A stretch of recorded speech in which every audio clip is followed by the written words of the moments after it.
Well, our next guest knows a thing or two about entertaining. You could call her the original Real Housewife of Beverly Hills. Long before there was 50 Shades of Grey, and I've read all of them, author Harold Robbins was the must-read for women. His 25 bestsellers include Never Love a Stranger, The Carpetbagger, and The Dream Merchant. That's right, and now his former wife has written her own book about their real life together. Cinderella and The Carpetbagger, My Life as the world's best-selling author. Welcome, Grace Robbins, to the show. Hello, how are you? Good to have you here. I just want to verify that these are your legs on the cover.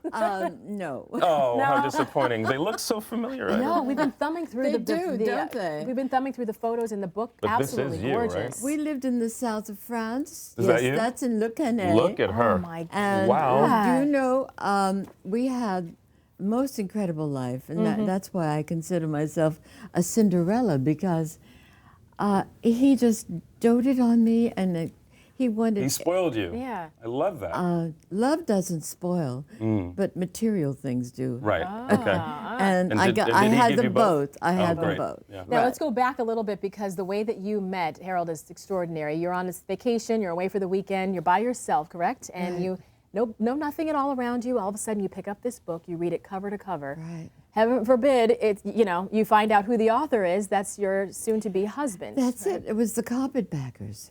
And I had never read a book like that and never heard of Harold Robbins. And when I finished the book, I said, I want to meet this man.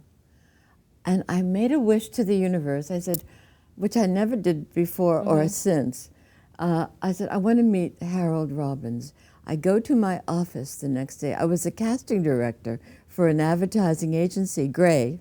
Oh, sure. And I get a phone call from one of the agents taking me to lunch. And I said, but you, Archer King, you've never taken me to lunch. And he said, it's not my lunch, it's Harold Robbins' lunch. Oh Terrific. my So you put God. it out there and it came back to you. In I'm a less big than- believer in that. In less than Yeah. 24 hours. Wow. Was it love at first sight? No, not for me. Not for you. But for him, and that's what's important, right? Yeah. But something must have been going on there. You stayed married for 30 years. Yes, that's a long exactly. time. And then things changed. He announced to you he wanted to have an open relationship, correct? This is true. Okay. It was Well, something. at least he announced it to you. He told you. Yeah, at least he told you about it. and, opposed to what people and the sometimes do. Yeah. The reason he told me, he was very clever. He said, if we tell each other everything, then we're not cheating on each other. Oh Think my about goodness. It's an interesting perspective. Now, how did you, when he told you that, how did you take it? I mean, Oh, I were you- didn't. I mean, No? I was very upset, and I thought, well, if this is what he needs to be creative and write a book all the time and be so incredible, Prolific. prolific. 25 books in 30 years. I know. I said, well, then I'll be his muse, and I will do what he wants. Wow. And it was a little difficult. It's a different lifestyle, because you mentioned of the 30 years, he's writing a book every year. So, and I don't think Yes. a lot of people take into consideration the spouse of an author when you're cranking out books like that. What was that like for you? Constantly working, Yeah. I imagine. Well, Yeah. it was something that I didn't expect, because when we were first together, he wrote The Adventurers, and we were in the south of France, and I was pregnant at the time, and he was writing with a little typewriter in the room, and I thought, oh, it's always going to be like this. Right. He had to go away to write, and he had to go away to research, and so we had homes everywhere. So, and- so this book reads like a Harold Robbins novel, Yeah. but it's the real story. Is that right? Oh, Sex, yes. scandal, all Oh of it. yes, I mean it's all You there. guys had a lot of fun.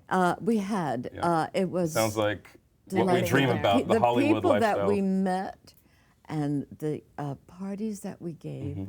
Every year there was a New Year's Eve party, and I never got an invite. know, I don't right? know about you. Well, we can kind of live through you. It's through this book, so you got to make sure you pick it up. It just came out several weeks ago. Yes. So. Would you call it a Exactly. tell-all memoir? Yeah. Those are always fun. I think that's what You name can names? call Yeah. it. I do name names. Oh, hold on to this copy. Don't let it go. Thank you so much for being here. Congratulations, too. He's holding on to that one pretty tight. Look at these pictures. Yes, I know.